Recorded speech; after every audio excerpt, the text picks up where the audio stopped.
Welcome to Executive Insights. I'm Nasheen Liu, partner with the IT Media Group, a CIO-centric media company.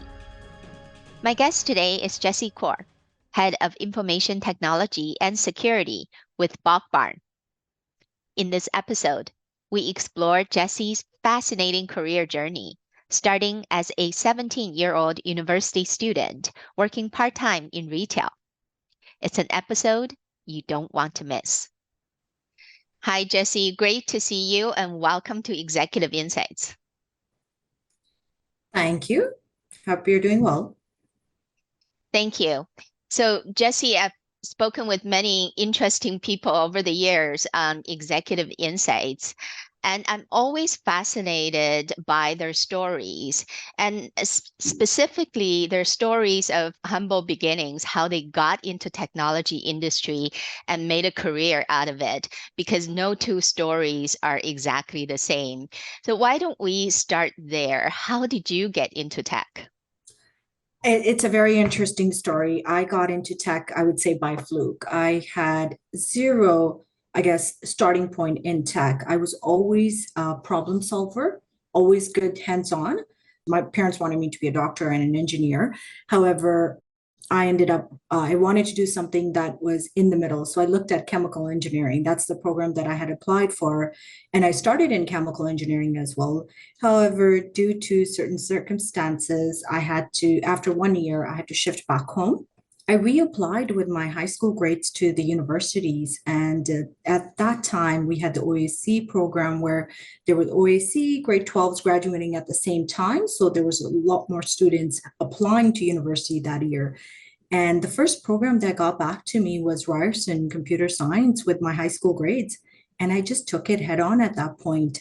And one of the things I noticed when I walked into that room was there were over 500 students in that auditorium, out of which I could not see that many females standing out. There was maybe I could count on my fingers, probably 20 in there. And it just made me realize, that maybe this is where I want to be. This is where I want to make a difference. From there on, I kind of just said, this is my space and I'm going to make it work for me. And that's how I kind of got into the technology field.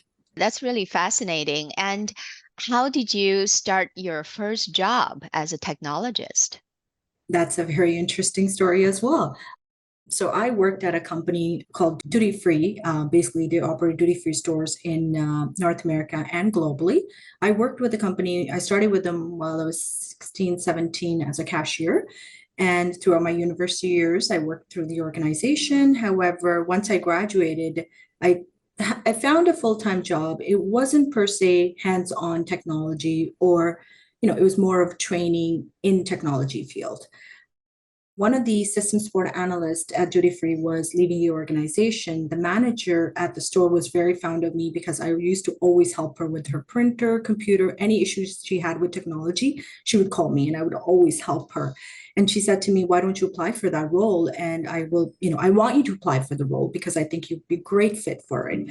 So I said, great. But however, keeping in mind that I don't have any technical background in terms of hands-on experience. Yes, I'm green on the hand side, but obviously I have the book knowledge. She said, let's send in your resume. So we sent my resume in and think she sent it to the director of IT at that time. He looked at my resume and probably thought, it's not somebody we're looking for because we need a bit more experience because we do have over 70 locations in North America and we need to make sure this person is a bit more technical. Didn't hear from him. And then one day I was actually working on a Friday afternoon in the store and he happened to walk in and the manager was there. She just grabbed him and said, you know what, I want you to talk to somebody. And I was working at the cash. She just brought him in front of me. She's like, talk to him. And he's like, this is awkward. And I said, yes, it is. He's like, let's go into the back room and have a quick chat. I said, great. Went to the back room, had a 5-minute conversation. He's like, you know what, let's meet for a coffee next week for 30 minutes. I would love to hear where you are with your mindset. Where do you want to be? I said, great. So we met for coffee. We ended up chatting for 2 hours. He's like, you know what? After once we finished the conversation, he's like, I would love to talk to you more. So I'm going to bring you in for an interview with the manager, the two managers that we have. I said, great. And, I was very candid that I am green when it comes to the hands-on technology. So He's like, no, that's fine. Let's bring you in. So they brought me in for an interview. After the interview, they ended up hiring another individual who had a lot more experience, who fit the organization in terms of experience perspective. But he called me back and said, you know what? I want to do something for you. I see that fire that I had in me. So I want to bring you in 1 day a week on a Friday just to see how do you fit into the organization? How do you pick up things? Just to give you that opportunity. I said, that would be great. And I took that opportunity on, and I think I worked 4 Fridays there. So 4 Fridays, after the fourth Friday, he called me back and said, I have a full-time opportunity for you as a system support analyst. And that's where my journey began. Wow. That is such an interesting and inspiring story, and I certainly can totally resonate with your experience. And there are so many really interesting and useful nuggets there for us to explore. But I think your tenacity, your work ethics obviously impressed your manager. And your manager also took it upon themselves to be a mentor and to be your sponsor and actively champion for you. And that is really important. And then for you to really show to the hiring manager that you are worthy and you were adding value. And therefore, he was able to offer you a full-time position. So kudos to you and your tenacity. But, how did you get from being a student, doing a part-time retail job, eventually getting your foot into technology, but still in a junior role, all the way to be the head of technology eventually? So talk about that journey. What challenges did you have to overcome? Starting as a system support analyst, I think the biggest challenge I think was for me was, being in that computer science program to begin with.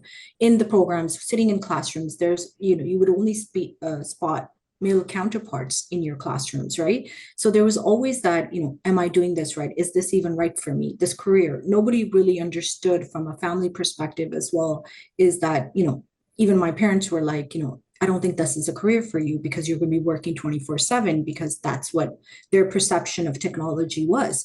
So there was always that challenge. And then once I got into the technology field, I think I had to prove myself at every single point for me to move forward. Whereas I think a lot of the male counterpart didn't have to do that.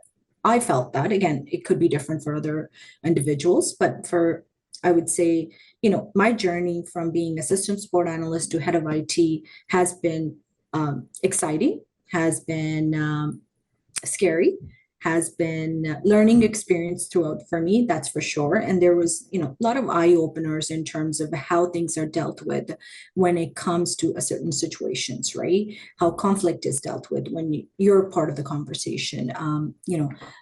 I still remember when I was working, while I was, another example, we were working on a project, global project that we got acquired, and then we were going through a major merge with the organization.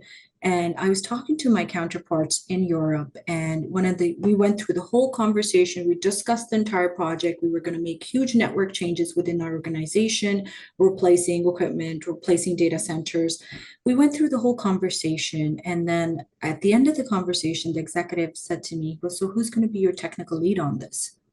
After having the conversation, I said, sorry, what do you mean? We just had this conversation. I'm going to be leading the project and I'm going to be making the changes. And he was taken back by that, and it took him about 5 minutes to actually wrap that around his head. He's like, oh, and that's it. And I'm like, do you have any concern? He's like, I've never worked with a female, somebody who's that technical on the, that, and it's also female. And I said, I've been doing this for years. I don't think you have anything to worry about. The project went on. We finished the project. He called me back and I said, he goes, you've changed my mind. He goes, this is the first time in my 25 years of career that the project went this smooth from a technology standpoint. So I think it was creating those experiences for others as well, showing them, yes, it can be done. and then working through that journey myself as well, not giving up and setting myself goals that, yes, I want to be here and this is how I'm going to get here. Yes, there are going to be roadblocks, but I have to come around the roadblocks. I have to show what I can do. I have to prove myself.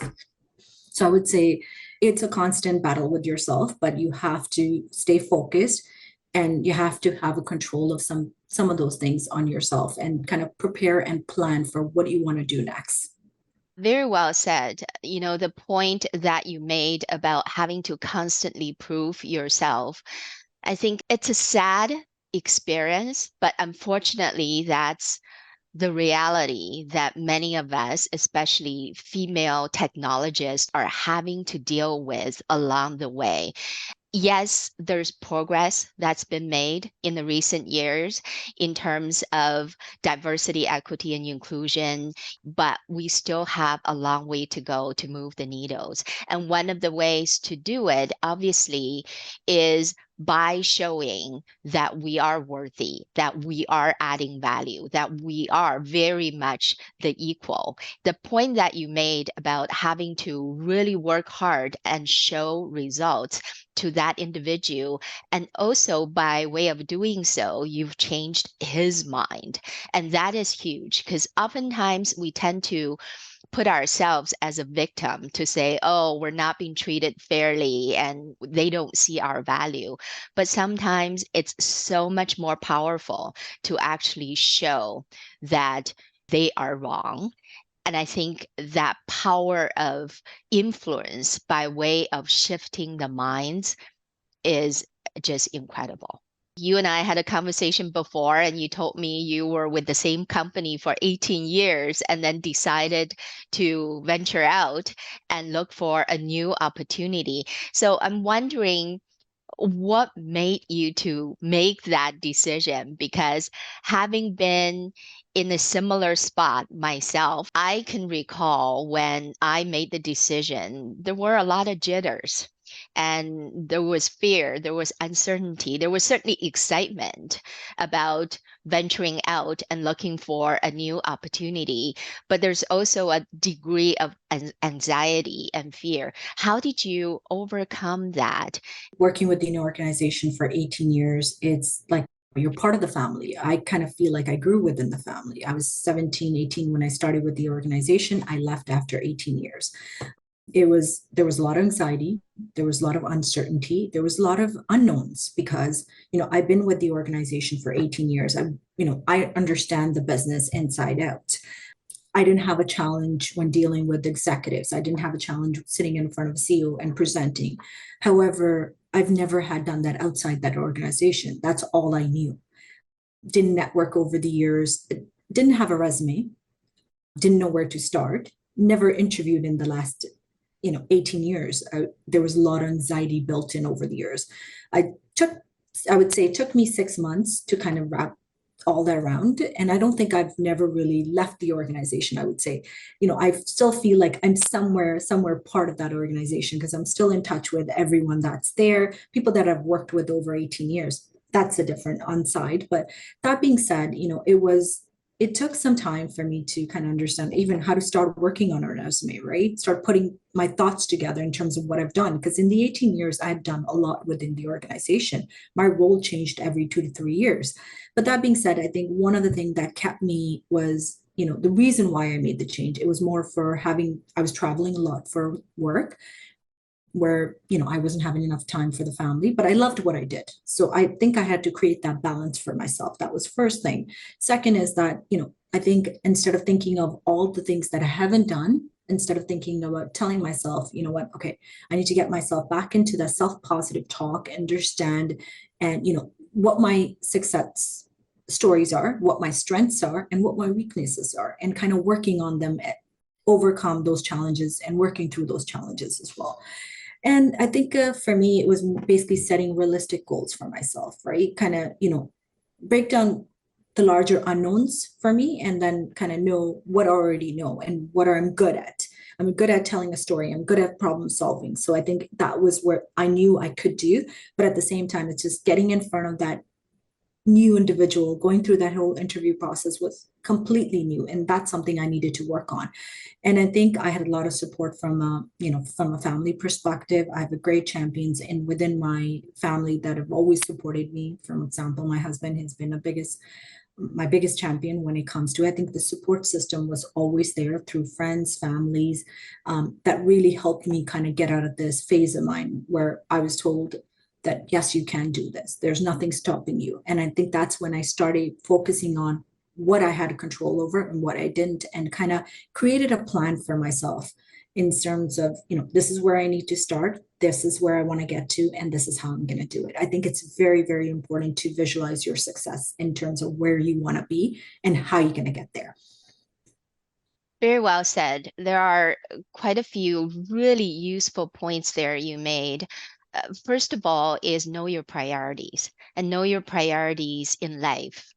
And that priorities change from time to time, and acknowledging that and acting on it is so important. And secondly, I really love what you did there. It's almost like a personal SWOT analysis to figure out where's my strength, where's my weakness, where is really the opportunity, and know the self is so important.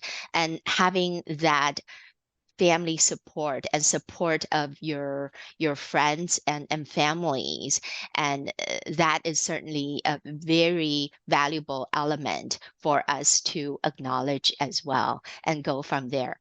So I wanted to kind of go back to a point that you made earlier about that manager in the early days of your career who actively informed you about an opportunity in the tech department and also actively championed you to put you in front of the hiring manager. So oftentimes when we were young, we don't necessarily look at the role of mentorship and sponsorship as a crucial element for our career development. And I wanted to get some perspective from you on this topic. How does mentorship play in your career overall? And how did your personal experience shape your perspective and your actions when it comes to developing the next gen of talent, especially for young women? I think mentorship is a very important piece of it. I think if it wasn't for that first opportunity, again, I don't think I understood what mentorship was at that point, right? It was more of somebody just giving me that helping hand starting point. If it wasn't for that, I probably would have been a very different place. Again, I could have been in the same place, but I could have been very different place. I think that mentorship is very, very important. And, over the years, I think there was, for me, the fact that I didn't network in those 18 years outside the organization, there was that lack of mentorship, right? I wasn't asked to look outside the organization. I was just all about the organization. I didn't see what was happening outside the world. I didn't see how others were progressing, what is happening, to the young girls, or, what type of career they're picking and why they're picking. I don't think I was aware of what was happening around me. I was just so focused within that organization, right? And I think once I stepped out of it, that's when I kind of realized the importance of mentorship from even my perspective, that I need to get back to community. I need to get back in there, and I need to educate not just young women, just young talent, period, right? Creating mentorship programs is very, very important within your organization. I think it's connecting that experienced professionals with the young professionals that are coming out, and especially young women, because when you really look at it, technology aspect of it, a lot of them started into technology, however always end up going into quasi IT roles, more of a project management, QA, business central analyst, but never really into the networking security component of it. So I think it's very, very important for us to create these programs and structure around guidance, support, and opportunities for growth for these young children. I think we have to also encourage peer mentorship as well, right? Which create initiatives and, where you can support each other as well. I don't think there is, over the years, now that I've met amazing leaders in the last few, I would say last 2 years, I think it adds a value to who I am. I've got to meet amazing individuals like yourself through other peers, right? The mentorship that I've received from the peers as well. So I think it adds a value for the young children that are coming out, being that role model, showing them your experience, that nothing is easy. You have to work hard, and you have to set goals for yourself. You kind of have to build those programs yourself. What do you want to be? How are you going to get there? And then use that mentorship as part of that opportunity to grow. And I think that is the key. Providing that development opportunity, being that role model is the key for our next generation. The point you made about peer mentoring is super important. And many of us tend to think mentorship is only for young people, and mentorship is only for those who are starting their career. But it's such a useful, powerful tool for any point of our career. And the peer-to-peer mentorship is so valuable and should never be ignored. And the other point you made related to the early part of your career, where even though your manager did champion for you, and I appreciate your honesty about not being truly aware of the real value at the time. And many of us, looking back at our career journey, we could probably pinpoint individuals who have helped us along the way. And at the time, we did not realize, and nor did we actively pursue that long-term relationship. And I think that really is the key point is, you can be mentored or championed in a passive kind of way, but how to actively take that upon yourself and look for people who can help you, who can guide you along the way. And that is on us. So it's on the individual who are interested in growing their career is to really always be mindful of identifying your support network. Before we wrap up, I'd love to ask you if you had an opportunity to mentor your 17-year-old self when you just started your first part-time job, what would you say to her? That's a great question. I think, being 17, as I said, my kids are growing up. I have a 12-year who's 12 going 21 at the moment. And, I see some of that in her at the moment. And I'm like, I wish I could go back and change some things, right? But again, I think the biggest thing for me is, believing in yourself, right? I think it's that you're capable of achieving great things. So I think at the end of the day, it's believing yourself and your abilities. I think it's very, very important. I didn't have that mentorship in terms of, that guidance in terms of what career I should be picking. There were guidance counselors at school, but they would only take you so far depending on what your grades look like. But there's really no mentorship in terms of, you're good at problem solving. You can take things apart and put them back together. And, I think this is where you need to be. I think this is where you kind of need to follow that ambition and yourself, what your dreams are. I would say always never ever give up on yourself, never give up on your dreams. For me, I think self-care is very important. I think one of the things that it took me a while to understand is that having that balance between work and home life is very, very important, which initially I think I had ignored because I was so caught up in the work world that I wanted to learn, I wanted to grow, but I think I was ignoring that piece of where I didn't prioritize my self-care. I think it's important. I think you have to have a balance of both for you to succeed because, you could be going up the ladder, you could be succeeding, you could be, achieving your goals, but you'll reach a point sometime where you're like, okay, you know what? I don't have anything to look back to. I've missed on so many memories. I've missed on so much on my kids. I've missed so much with the family. And, you always have that guilt. To get over it, I think it's important to have a balance between work and your home life. That's very, very important. And also, I think you have to, if I had the opportunity, I understood where mentorship was, I probably would have seeked that from the managers. I would have sought more guidance from people that were already in these fields to see what I can learn from them, from their experience, and take that and, see what new opportunities out for me are out there. And more importantly, guide the younger generation that's coming behind me as well at the same time. Tell them, okay, these were my experience, share my experiences with them. Now I do that with my kids. I share my experience. What are some of the challenges we had, even today? Like if I have run into a problem at work, and when my kids come home, they're like, Mom, how was your day?